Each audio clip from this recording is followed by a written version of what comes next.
Hello friends, welcome back to this channel. लक्ष्य का आपके साथ स्वागत है आप सभी का आपके अपने इस चैनल में। आज है 24 अगस्त और जितने भी इम्पोर्टेंट क्वेश्चन हैं आज के वो सभी हम लोग डिस्कस करने वाले हैं। बहुत ही इंपॉर्टेंट सेशन है आज का, तो बिल्कुल भी वीडियो को स्किप मत करिए, लास्ट तक बने रहिए। कॉपी पेन लेकर बैठिए, इंपॉर्टेंट फैक्ट्स नोट डाउन करते चलिए ताकि रिविज़न टाइम आपको ईजी रह सके। तो चलिए सेशन को स्टार्ट करते हैं। स्टार्ट करने से पहले जिसने भी अभी तक टेलीग्राम चैनल ज्वाइन नहीं किया फटाफट जाइए ज्वाइन कर लीजिए।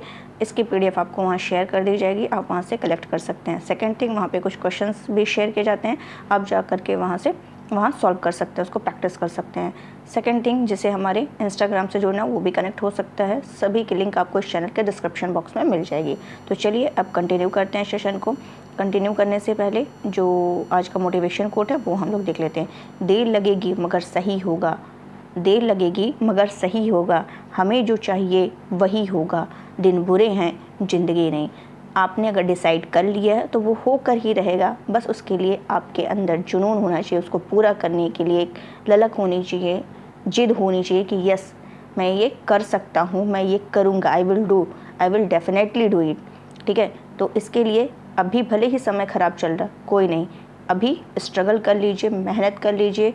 आगे एक एक दिन, एक एक समय, एक एक मिनट आपके लिए आगे चल करके आप याद करेंगे कि ये बहुत सही मैंने किया था, कि उस टाइम मैंने अपना टाइम वेस्ट नहीं किया था।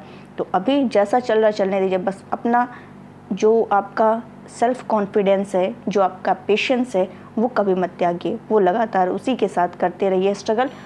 डेफिनेटली आपको सफलता मिलेगी ही मिलेगी, सक्सेस जरूर मिलेगा। तो चलिए फटाफट अब इसी बात पे चैनल को लाइक करिए, शेयर कर दीजिए फटाफट, और जो नए व्यूवर्स हैं सब्सक्राइब करना बिल्कुल ना भूलें। तो चलिए पहला क्वेश्चन हम लोग देख लेते हैं कि क्या है और कितना इम्पोर्टेंट है। पहले तो हम लोग इसका कलर चेंज कर लेते हैं, उसके बाद हम लोग कंटिन्यू करते हैं। यस, 14 से 21 अगस्त 2022, मतलब 14 से 21 अगस्त तक चल रहा है। क्या चल रहा है वो हम लोग देख लेते हैं। आयोजित, क्या आयोजित? खगोल विज्ञान और खगोल भौतिकी, खगोल विज्ञान और खगोल भौतिकी पर किस नंबर का? 15वें नंबर का, 15वें नंबर का। ये ध्यान रखना किस नंबर का है, कभी कभी पूछ लेता किस नंबर का है, तो 15वां है। क्या है? अंतर्राष्ट्रीय ओलंपियाड में भारत किस स्थान पर रहा है? तो इसमें भारत किस स्थान पर रहा? 3rd स्थान पर रहा। चलिए इतना तो हम लोग देख लिए कि कब से कब तक आयोजन हो रहा है। 14 से 21 अगस्त, किस नंबर का है? 15वां है। और इसमें भारत की रैंकिंग क्या है? पहले तो ये देख लेते हैं आयोजन कहाँ हुआ। तो और जो आयोजन हुआ है वो जॉर्जिया में हुआ है। कहाँ हुआ है? आयोजन जॉर्जिया में हुआ है। पहला पॉइंट ये आपको ध्यान रखना। फर्स्ट पे कौन है ये भी आपको ध्यान रखना कि जब भारत की रैंकिंग पूछिए तो हमें फर्स्ट भी पता होना चाहिए। फर्स्ट पे है ईरान। अब क्वेश्चन उठता है कि भारत की रैंकिंग क्या है, तो भारत की रैंकिंग है 3rd, और इसी भारत के साथ ही है सिंगापुर भी है। भारत और सिंगापुर की जो रैंकिंग है वो 3rd ही है, दोनों की 3rd है। दोनों ने 3-3 गोल्ड जीते हैं, 3-3 गोल्ड मेडल जीते हैं, और ईरान का जो गोल्ड मेडल है वो 5 है, और 5 गोल्ड मेडल के साथ ये टॉप पर है। और ईरान एंड क्या नाम है इसका, सॉरी, भारत एंड सिंगापुर जो है ये 3rd रैंक पर है, और इसका आयोजन जो है जॉर्जिया में है। तो इतना फैक्ट आपको ध्यान रखना है। चलते हैं अपने सेकंड क्वेश्चन की तरफ। सेकंड क्वेश्चन हमारा क्या कह रहा है कि 20 से 26 अगस्त, 20 बीत चुका है, 26 अगस्त आएगा, तो यह अब तक का मतलब 20 से 26 अगस्त तक का किस नंबर का? 65 नंबर का, 65 नंबर का राष्ट्रमंडल संसदीय सम्मेलन किस देश में आयोजित किया जा रहा है? किस देश में आयोजित किया जा रहा है? तो कहाँ किया जा रहा है? कनाडा में किया जा रहा है। तो कनाडा के एग्जैक्ट लोकेशन देखा जाए तो कनाडा के हैलीफैक्स में ये आयोजित किया जा रहा है। कनाडा के हैलीफैक्स में ये आयोजित किया जा रहा है। 65वें नंबर का है। ठीक है, 2019 में कहाँ हुआ था? ये हुआ था 2019 में युगांडा में हुआ था। 2021 में कहाँ हुआ था?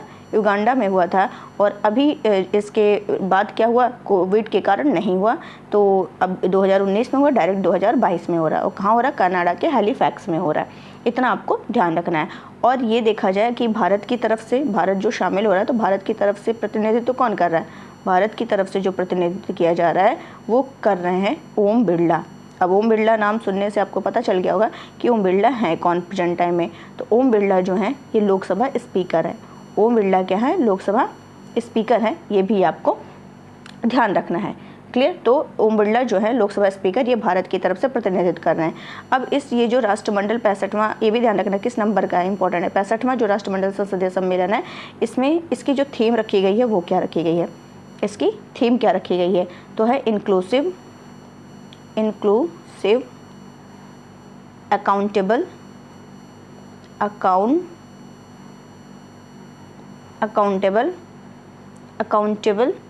and strong parliament, ठीक है। तो ये आपको ध्यान रखना है। 20 से 26 अगस्त हो रहा, 65वें नंबर का है। थीम है inclusive, accountable and strong parliament. और स्पीकर जो लोकसभा स्पीकर है ओम बिरला, वो ये भारत की तरफ से प्रतिनिधित्व कर रहे हैं। तो ये भी आपको क्लियर हो गया होगा। फटाफट अभी भी जिसने चैनल को लाइक नहीं किया प्लीज़ लाइक कर दीजिए। नेक्स्ट क्वेश्चन है, 3rd नंबर का क्वेश्चन है, प्रतिवर्ष अंतर्राष्ट्रीय दास व्यापार और उसका उन्मूलन स्मरण दिवस कब मनाया जाता है। बहुत ज़्यादा ये क्वेश्चन इंपॉर्टेंट नहीं है, लेकिन इससे संबंधित इससे रिलेटेड कुछ क्वेश्चन हम डिस्कस करेंगे पॉलिटिक्स संबंधित, वो आपके लिए डेफिनेटली बहुत ही ज़्यादा इंपॉर्टेंट है। तो जो ये दास व्यापार और इसका जो उन्मूलन स्मरण दिवस है, ये कब मनाया जाता है? 23 अगस्त को मनाया जाता है। International day for the remembrance of the slave trade and it's abolition, मतलब कि दास व्यापार उसका उन्मूलन के स्मरण के लिए जो अंतर्राष्ट्रीय दिवस है वो कब मनाया जाता है? हर साल 23 अगस्त को मनाया जाता है। और यह जो ट्रांस अटलांटिक दास व्यापार के शिकार थे उन्हीं को याद करने के उद्देश्य से ये मनाया जाता है। क्या हुआ था इसी दिन, यानी कि 23 अगस्त 1791 में क्या हुआ था? जो आज का हैती है, हैती जो देश है, पहले इसको बोलते थे सेंटो डोमिंगो बोलते थे। क्या बोलते थे? मैं यहाँ लिख दे रही हूँ, सेंटो क्या बोलते थे इसको? सेंटो डोमिंगो,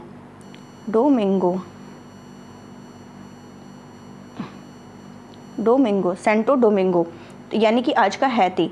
यहाँ पे विद्रोह शुरू हो गया था 1791 में। तो जिसने ट्रांस अटलांटिक दास व्यापार के उन्मूलन का क्या किया था? मार्ग प्रशस्त किया था। तो यूनेस्को का जो सम्मेलन हुआ 29 नंबर का 29वें सत्र के द्वारा प्रस्ताव पारित किया गया और ये 23 अगस्त की तिथि को क्या किया गया? चयन किया गया। फिर क्या होता है? 29 जुलाई 1998 को जो महानिदेशक हैं उन्होंने इस दिन को बढ़ावा देने के लिए जो संस्कृति मंत्री थे उनको आमंत्रित किया। तो फिर क्या होता है कि ये जो यूनेस्को का क्या उद्देश्य, इसको मनाने के लिए, जागरूकता फैलाने के लिए, जो दास व्यापार है, ठीक है, दासों का जो व्यापार होता है उनके इतिहास के बारे में जागरूकता फैलाने के लिए ये मनाया जाता है। ये यूनेस्को का उद्देश्य है, ताकि लोग जो है आधुनिक दुनिया पर जो दास्ता का प्रभाव है उसको एक्सेप्ट कर सकें। तो इसलिए ये मनाया जाता है। आई थिंक इतना क्लियर हो गया होगा। यूनेस्को की स्थापना की बात करें, यूनेस्को अभी मैंने नाम लिया, तो यूनेस्को की स्थापना की बात करें तो ये 16 नवंबर 1945 में हुआ था। 16 नवंबर 1945 हुआ था, ठीक है। अगर इसके हेडक्वार्टर की बात करें तो पेरिस कहाँ है? फ्रांस में है, ये भी आपको ध्यान रखना है। और यूनेस्को में टोटल कितने सदस्य हैं? 193 सदस्य देश हैं। और यूनेस्को के जो प्रमुख हैं ऑन्ड्रे अजोले हैं, तो ये भी आपको ध्यान रखना है। अगर क्या कहा जाए कि अगर अस्पृश्यता का अंत की बात की, पॉलिटी में हम एंटर कर रहे हैं, अस्पृश्यता के अंत की बात की जाए, अस्पृश्यता का अंत ये किस आर्टिकल में है? तो ये आर्टिकल 17 में है, आर्टिकल अनुच्छेद 17 में अस्पृश्यता के अंत की बात की गई है। अगर ये पूछ ले कि मानव अंगों की जो तस्करी है, मानव अंगों की तस्करी, बलात् श्रम,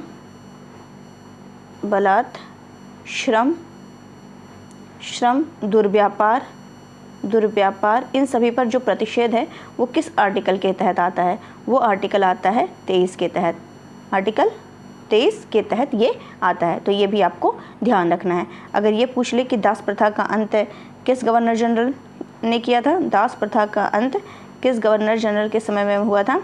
तो दास प्रथा का अंत जो हुआ था वो एलन बरो के समय हुआ था। किसके समय में हुआ था? एलन बरो के समय में होता है। तो ये भी आपको इंपॉर्टेंट है, ध्यान रखिएगा। जितने तीनों क्वेश्चन बताएं बहुत ही इंपॉर्टेंट है। चलते हैं अपने नेक्स्ट क्वेश्चन की तरफ, देख लेते हैं क्या कह रहा है। 23 अगस्त 2022 को DRDO, यानी कि DRDO यानी कि ये जो रक्षा अनुसंधान और विकास संगठन है, इसने VLSR, इसको थोड़ा ऊपर करते हैं ताकि स्पेस हो जाए, VLSRSAM का सफल परीक्षण किया। किसने किया? DRDO ने किया है। यह क्या है? तो जब इसका फुल फॉर्म आपको पता चल जाएगा तो ऑब्वियसली मतलब इजीली आप इसको बता सकते हैं कि ये है क्या एक्चुअली। इसके पूरा ब्यौरा इसी से आप बता सकते हैं। तो चलिए हम लोग पहले इसका जो फुल फॉर्म है वो हम लोग जान लेते हैं कि ये है क्या। तो चलिए देख लेते हैं। जैसे VL का मतलब है वर्टिकल, वर्टिकल, वर्टिकल। L का मतलब है लॉन्च, S का मतलब है शॉर्ट, शॉर्ट। R का मतलब है रेंज, एक S का मतलब है सरफेस, सरफेस। 2A का मतलब है एयर, मिसाइल। एक minute, air, air missile, missile. मतलब कि पहले तो ये देखना है कि इसको किसके द्वारा, इसको किसके द्वारा ये जो है परीक्षण किया गया है। तो जो हमारी इंडियन नेवी है, हमारे जो भारतीय नौसेना है और जो defence research and development organisation है DRDO है, इसी ने क्या किया है, इसका परीक्षण किया है। किसने? Indian navy, Indian navy plus DRDO द्वारा, DRDO द्वारा इसका क्या किया गया है, VLSRSAM का परीक्षण किया गया है। कहाँ किया गया है ये भी ध्यान रखना है। एक मिनट, ये किया गया है ओडिशा के, ओडिशा के चांदीपुर में, ओडिशा के चांदीपुर में इसका सफलतापूर्वक क्या किया गया है, परीक्षण किया गया है। इतना क्लियर हो गया होगा। और ये मिसाइल जो है ये कहाँ पर बनी है, भारत में ही बनी है। जब DRDO ने बनाई है तो भारत में ही ये बनी है। और ये मिसाइल क्या है, 367 डिग्री, 367 डिग्री घूम करके ये मिसाइल दुश्मन का क्या करता है, कर सकता है, तमाम दुश्मन को ख़त्म कर सकता है, तमाम इसका जो काम है तमाम कर सकता है। यह मिसाइल कम ऊंचाई पर, जो कम ऊंचाई पर ऐसे वर्टिकल, यानी यह कम ऊंचाई पर उड़ रहे जो रडार है उसको चकमा देकर दुश्मन का जो विमान है, ड्रोन है, मिसाइल है, हेलीकॉप्टर है, उसको ख़त्म कर सकती है। लेकिन ये क्या यहाँ भी मैंने बोला शॉर्ट रेंज, कम दूरी का, ठीक है, ये भी आपको देखना है, शॉर्ट रेंज, ठीक है। और इसको DRDO ने डिज़ाइन और विकसित किया। किसने बनाया है इसको? DRDO ने बनाया है, DRDO ने इसको डिज़ाइन किया है और विकसित किया है। और इस मिसाइल में स्वदेशी रेडियो फ्रिक्वेंसी सीकर लगा है और ये रडार की पकड़ में भी नहीं आएगी। इसका वजन अगर देखा जाए तो 154 किलो है। इसका जो वेट है 154 किलो है। और इसकी लंबाई करीब 12.6 फीट है। लंबाई इसकी 12.6 फीट है, 12.6 फीट। और इसकी स्पीड जो है, इसकी स्पीड 4.5 मैक है, इसकी स्पीड 4.5 मैक है। और यह कम ऊंचाई पर उड़ने वाले दुश्मन का जो जहाज है, मिसाइल है, उसको मारकर गिरा सकती है। और ये 40 से 50 किलोमीटर की दूरी और 15 किलोमीटर की ऊंचाई पर हमला कर सकती है। कितना, ये ध्यान रखिएगा, 40 से 50 किलोमीटर की दूरी को ये तय कर सकती है और 15 किलोमीटर की ऊंचाई पर ये हमला कर सकती है। और इसकी रेंज जो होगी हमला करने की वो 500 मीटर से लेकर के 12 किलोमीटर तक होगी, 500 मीटर से 12 किलोमीटर तक होगी। और इसे किसी भी जंगी जहाज़ से क्या किया जा सकता है, दागा जा सकता है। तो ये और ये कैसा है, सरफेस टू एयर मिसाइल है। ये सतह से हवा में मार करने वाली मिसाइल है, सतह से हवा में मार करने वाली मिसाइल है। तो ये आपको ध्यान रखना है। चलते हैं नेक्स्ट क्वेश्चन की तरफ। 21 से 23 अगस्त 2022 तक 11वीं राष्ट्रीय बीज कांग्रेस 2022 का आयोजन कहाँ किया गया है? तो कहाँ किया गया? ग्वालियर में किया गया। ग्वालियर कहाँ है? मध्य प्रदेश। तो मध्य प्रदेश के ग्वालियर में ये जो 11वीं नंबर की है राष्ट्रीय बीज कांग्रेस, इसका क्या किया गया है? आयोजन किया गया है। इतना आपको क्लियर हो गया होगा। कब से कब तक किया गया? 21 से 23 अगस्त तक किया गया है। आयोजन जो किया गया है वो मध्य प्रदेश के ग्वालियर। तो यहाँ पे एक यूनिवर्सिटी है जिसका नाम है राजमाता विजयाराजे कृषि विश्वविद्यालय, वहीं से इसका क्या किया गया? वहीं पर इसका आयोजन शुभारंभ किया गया। किसने किया है? जो कृषि मंत्री हैं, कृषि मंत्री नरेंद्र सिंह तोमर के द्वारा इसका शुभारंभ किया गया है। कृषि मंत्री नरेंद्र सिंह तोमर के द्वारा इसका क्या किया गया है? शुभारंभ किया गया है। इवन उन्होंने ये कहा है कि बीज जो है ये सिर्फ फसल का ही नहीं बल्कि संस्कार का भी होता है। बीज जो है वो सिर्फ फसल का ही नहीं बल्कि संस्कार का भी होता है। मतलब कहने का तात्पर्य है कि जो खाद्यान्न और फल सब्जी के बीज होंगे वो अगर शुद्ध होंगे तो मनुष्य का जो शारीरिक स्वास्थ्य है उसकी सुंदरता भी बनी रहेगी। मनुष्य जब बीज का आविष्कार करता है, वैज्ञानिक जब बीज का आविष्कार करता है तो उस पर देश व दुनिया की क्या होती है? निर्भरता रहती है, उस पर टिकी होती है, इसलिए शुद्धता, सुंदरता, आवश्यकता इन सभी को ध्यान रखते हुए ही काम करने से क्या होगा, लाभ होगा। तो ये मध्य प्रदेश के कहाँ से, ग्वालियर में ये हुई है। और इसका उद्देश्य यही है कि बीज अगर उन्नत किस्म के हो तो उत्पादकता बढ़ेगी, ठीक है, उत्पादकता बढ़ेगी। इसी के बारे में इस जागरूकता फैलाना इसका क्या है, उद्देश्य है। चलते हैं नेक्स्ट क्वेश्चन की तरफ। हाल ही में सैयद सिप्ते रजी का निधन हो गया है, ठीक है, इनका निधन हो गया है। और ये जो इनका निधन हुआ है ये क्या है, तो ये एक राजनेता है। ये क्या है, राजनेता हैं।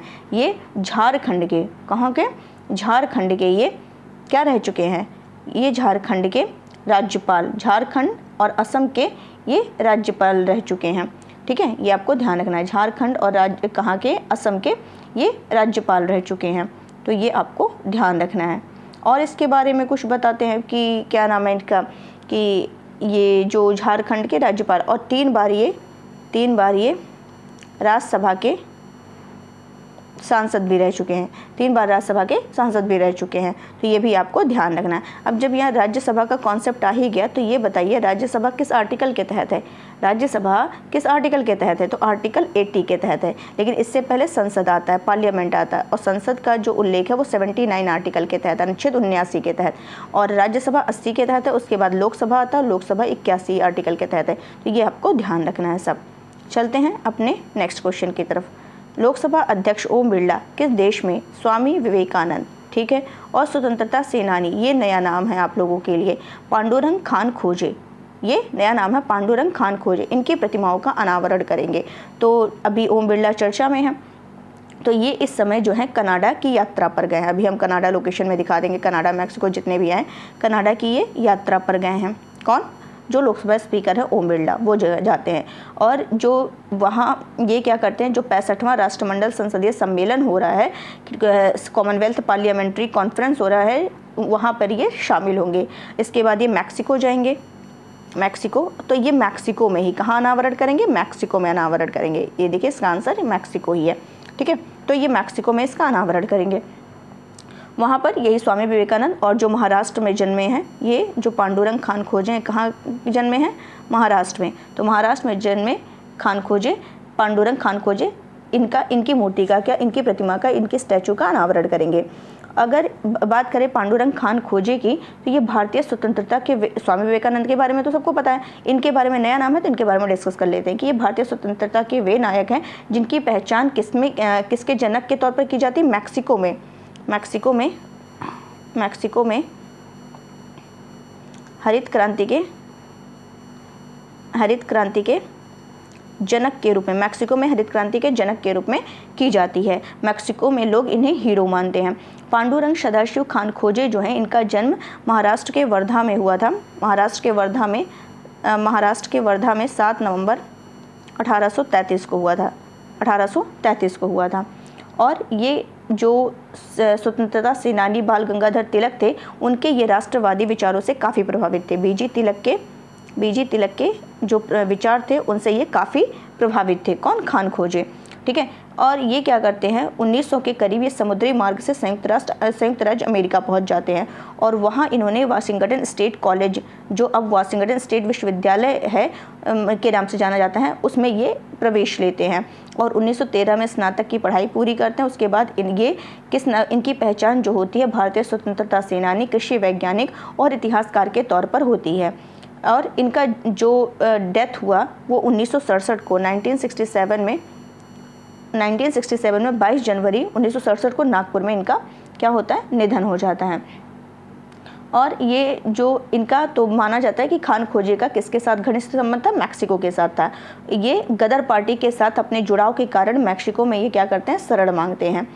तो इतना आपको क्लियर हो गया होगा। तो ये 1914 में विदेशों में रहने वाले जो भारतीय थे, तो जो खान खोजे जो थे गदर पार्टी के संस्थापक सदस्यों में से एक थे। गदर पार्टी के संस्थापक सदस्य में खान खोजे का भी नाम आता है, और जिसकी स्थापना 1914 में जो विदेशों में रहने वाले भारतीय थे उन्हीं के द्वारा की गई थी, जिसमें से ज़्यादातर जो लोग थे वो पंजाब से संबंधित हैं।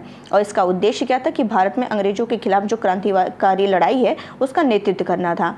ठीक है, तो ये आपको क्लियर हो गया होगा। और 1910 की जो मैक्सिकन क्रांति है उसने तानाशाही शासन को उखाड़ फेंका और इसने खान खोजे को क्या किया, प्रेरित किया। तो खान खोजे के बारे में मैंने बहुत डीपली बता दिया, आपको क्लियर हो गया होगा। अभी भी जिसने लाइक नहीं किया प्लीज़ लाइक कर दीजिए ये लेक्चर को।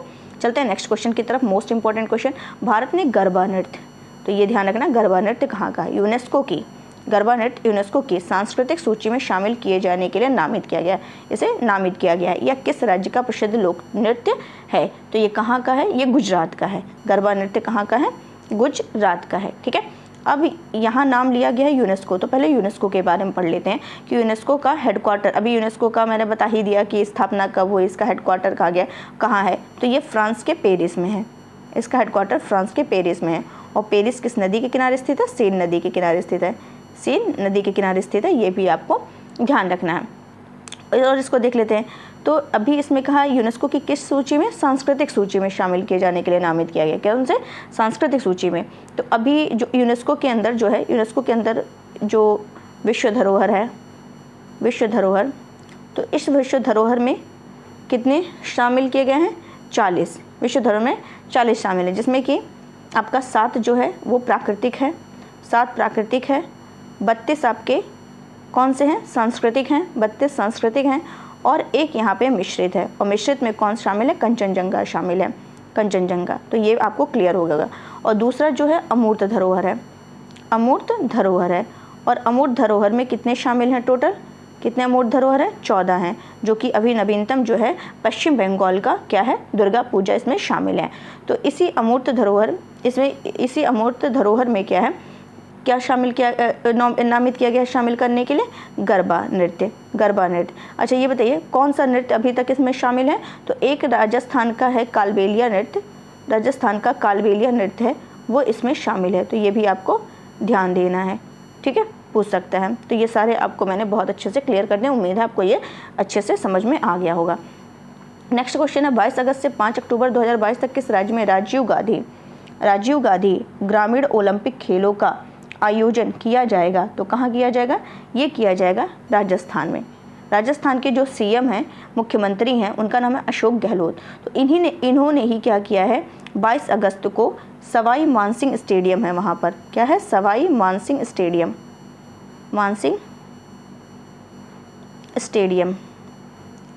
स्टेडियम यहाँ के इंडोर हॉल में, तो गांव में होने वाले जो राजीव गांधी ग्रामीण ओलंपिक खेल है उसका इन्होंने अनावरण किया। और इसका मतलब शुभंकर का भी अनावरण किया और थीम सॉन्ग भी जारी किया। तो यहाँ का जो शुभंकर है ग्रामीण ओलंपिक खेलों का, शुभंकर जो है वो है शेरू, शुभंकर क्या है, शेरू, क्या है, शेरू, ये ध्यान रखिएगा शुभंकर। तो अभी 29 अगस्त से, क्यों 29 अगस्त से स्टार्ट हो रहा है, 29 अगस्त से शुरू होगा। और जो ग्रामीण खेलों के लिए इसमें टोटल कितने बजट का प्रावधान किया गया, 40 करोड़ रुपए का। तो बजट नहीं पूछेगा, बस मैं आपको बता दे रही हूँ। तो इसमें इसका उद्देश्य क्या है, तो जो ग्रामीण खिलाड़ी हैं उनको खोज करके आगे लाना, उनकी प्रतिभा को तराशना, उन्हें प्रोत्साहित करना और लोगों में खेल भावना को बढ़ावा देना, इस राजीव गांधी ग्रामीण ओलंपिक खेल का क्या है, उद्देश्य है। और इसमें जो ग्रामीण ओलंपिक सभी आयु वर्ग के लिए, कोई पर्टिकुलर मतलब एक विशेष कोई एज नहीं दे दिया गया है, ये सभी आयु वर्ग के लिए है। इस खेल में लगभग जो है 30 लाख खिलाड़ी भाग ले रहे हैं और 2 लाख टीम बनाई गई है। 30 लाख खिलाड़ी भाग ले रहे हैं और 30 लाख टीम बनाई गई है, 2 लाख टीम बनाई गई है, ठीक है। और इसमें राष्ट्रीय अंतर्राष्ट्रीय स्तर पर जो मेडल जीतने वाले खिलाड़ी हैं, इनको जो प्रोत्साहन राशि दी जा रही है उसको भी इसको बढ़ाया गया है। यानी जो गोल्ड मेडल जीतने वाले विजेता उनको 75 लाख से बढ़ा करके उनकी जो प्राइज़ है 75 लाख से बढ़ा करके 3 करोड़ कर दिया गया। और सिल्वर मेडल को 50 लाख से बढ़ाकर 2 करोड़ कर दिया गया। और जो ब्रॉन्ज मेडल है उनको 30 लाख से बढ़ाकर 1 करोड़ रुपए राशि दी जा रही है। ये आप क्लियर किया गया है यहाँ पे। और यहाँ पे खेलों का जो आयोजन है, खेल विभाग, ग्रामीण विकास और पंचायती राज विभाग, शिक्षा विभाग, स्वास्थ्य विभाग, स्थानीय प्रशासन के समन्वय से ये किया जा रहा है। और इस ओलंपिक खेल में 6 खेल शामिल होंगे। 6 खेल कौन कौन से हैं? एक तो कबड्डी है, शूटिंग बॉल है, खो खो है, वॉलीबॉल है, टेनिस बॉल है और हॉकी है। तो ये सहित 6 खेल इसमें शामिल हैं। तो उम्मीद है ये भी आपको बहुत अच्छे से क्लियर हो गया होगा। चलते हैं नेक्स्ट क्वेश्चन की तरफ। देख लेते हैं नेक्स्ट क्वेश्चन हमारा क्या कह रहा है। किस राज्य में भारत की पहली वाणिज्यिक अंतरिक्ष स्थित जन जागरूकता वेधशाला स्थापित की जाएगी? तो ये कहाँ की जाएगी? ये की जा रही है उत्तराखंड के गढ़वाल क्षेत्र में। उत्तराखंड के गढ़वाल क्षेत्र में, उत्तराखंड के गढ़वाल क्षेत्र में ये स्थापित की जाएगी। तो जो धरती की परिक्रमा कर रही है 10 सेंटीमीटर आकार तक की जो भी वस्तुएं हैं उन पर नज़र रखने के लिए, धरती की परिक्रमा कर रही 10 सेंटीमीटर आकार तक की वस्तुओं पर नज़र रखने के लिए भारत की पहली वाणिज्यिक अंतरिक्ष स्थित जन जागरूकता वेधशाला उत्तराखंड के गढ़वाल क्षेत्र में स्थापित की जाएगी। और ये जो अंतरिक्ष क्षेत्र की स्टार्टअप दिगंतरा है, अंतरिक्ष क्षेत्र की जो स्टार्टअप कंपनी है दिगंतरा द्वारा यह निर्माण किया जाएगा। यह निर्माण कौन करेगा? दिगंतरा कंपनी करेगी। और ये जो वेधशाला है वो भारत को अंतरिक्ष में किसी भी गतिविधि पर नज़र रखने में क्या करेगी? मदद करेगी, जिसमें अंतरिक्ष मलबा और इस क्षेत्र में मंडराने वाले सैन्य उपग्रह क्या हैं वो शामिल हैं। तो ये भी आपको क्लियर हो गया होगा। चलते हैं, आज का लास्ट क्वेश्चन है, अमेरिका और किस देश के बीच सबसे बड़ा संयुक्त सैन्य अभ्यास उल्ची फ्रीडम शील्ड शुरू हुआ है? तो किसके बीच शुरू हुआ है? अमेरिका और साउथ कोरिया के बीच स्टार्ट हुआ है। तो दोनों देश अपनी सुरक्षा को मजबूत करने के दिशा में ये सैन्य अभ्यास कर रहे हैं। अमेरिका और दक्षिण कोरिया का यह सबसे बड़ा क्या है? साउथ कोरिया और क्या नाम है इसका? अमेरिका का, इसका इन दोनों के बीच ये सबसे बड़ा संयुक्त सैन्य अभ्यास है। इस पर उत्तर कोरिया ने अपनी प्रतिक्रिया व्यक्त की है। किसने? नॉर्थ कोरिया ने। नॉर्थ कोरिया इस अभ्यास को आक्रमण का अभ्यास मानता है, बट ऐसा नहीं है। ये दक्षिण कोरिया और अमेरिका के बीच में क्या है?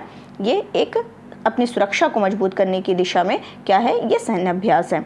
तो इसमें दक्षिण कोरिया, ये 1 सितंबर तक जारी रहेगा ये अभ्यास। इसमें विमान, युद्धक जहाज, टैंक, हजारों सैनिक के साथ अभ्यास किया जाएगा।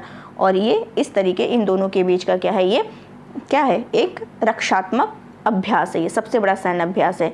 नॉर्थ कोरिया पर दबाव बनाने के लिए ये माना जा रहा है इस पे। तो ये भी आपको क्लियर हो गया होगा। चलिए फटाफट रिवीजन करते हैं। किस कंपनी ने मंकी पॉक्स रोग के परीक्षण हेतु भारत की पहली स्वदेशी रूप से विकसित RT-PCR किट विकसित की? ट्रांस एशिया बायोमेडिकल्स ने। नेक्स्ट क्वेश्चन है, अगस्त 22 में केंद्र सरकार ने किस राज्य के मिथिला मखाना को GI टैग प्रदान किया? बिहार। विश्व वरिष्ठ नागरिक दिवस का आयोजन कब किया जाता है? ये 21 अगस्त। भारत की पहली स्वदेशी हाइड्रोजन फ्यूल सेल बस सेवा का शुभारंभ किस शहर में किया गया? पुणे। किस राज्य सरकार ने देश की पहली नाइट सफारी शुरू करने के प्रस्ताव को मंजूरी दी? उत्तर प्रदेश। विश्व जल सप्ताह का आयोजन कब से कब तक किया जाता है? 23 अगस्त से 1 सितंबर। Rajiv Gandhi centre of advance technology का उद्घाटन कहाँ किया गया? जयपुर। जो विदेश मंत्री S जयशंकर है, इन्होंने महात्मा गांधी की आदर्श प्रतिमा का अनावरण किया? पराग्वे। कहाँ पर सिल्क मार्क एक्सपो 2022 का आयोजन किया जा रहा है? लखनऊ। आर्टेमिस 3 किस देश का क्रू मून लैंडिंग मिशन है? अमेरिका। चलिए फटाफट आपको लोकेशन दिखा दूँ। 1 मिनट, जो था आज यहाँ पे 1 मिनट, पराग्वे था। तो पराग्वे ये है आपका, ये आप देख रहे होंगे पराग्वे हो गया। और आपको मैं दिखा दूँ मैक्सिको, ये है मैक्सिको, और ये है कनाडा। तो ये 3 आपको ध्यान रखना है। कनाडा, मैक्सिको, ये नॉर्थ अमेरिका में हो गए। और यहाँ आप क्या जो मैंने दिखाया था ये साउथ अमेरिका में पराग्वे। तो ये आपको ध्यान, और ये भी ध्यान रखना है। ये देखिए, ये जो पराग्वे है, 1 मिनट, ये जो पराग्वे है और ये जो बोलीविया है, ये बोलीविया क्वेश्चन में आया भी था, इसी बार एग्जाम में आया था, PCS में आया था कि कौन सा लैंड लॉक्ड कंट्री है। तो बोलीविया ऑप्शन में था, तो बोलीविया है। तो बोलीविया और पराग्वे दोनों है। देखिए, ये भी लैंड लॉक्ड है, ये भी पराग्वे भी लैंड लॉक्ड है। तो ये भी आपको ध्यान रखना है। तो उम्मीद है आपको ये समझ में आया होगा। बहुत अच्छे से मैंने कोशिश की है समझाने की। उम्मीद है आपको पसंद आया होगा, समझ आया होगा। तो प्लीज़ सेशन को लाइक करिए, शेयर करिए, और जो नए व्यूवर्स है सब्सक्राइब करना बिल्कुल मत भूलिए। तो कल फिर मिलते हैं नए क्वेश्चंस के साथ। तब तक के लिए इसको अच्छे से नोट करिए, रिविज़न करिए, समझते हुए चलिए, पढ़ते चलिए, धैर्य बनाते हुए चलिए। आज के लिए बस इतना ही। Thank you so much.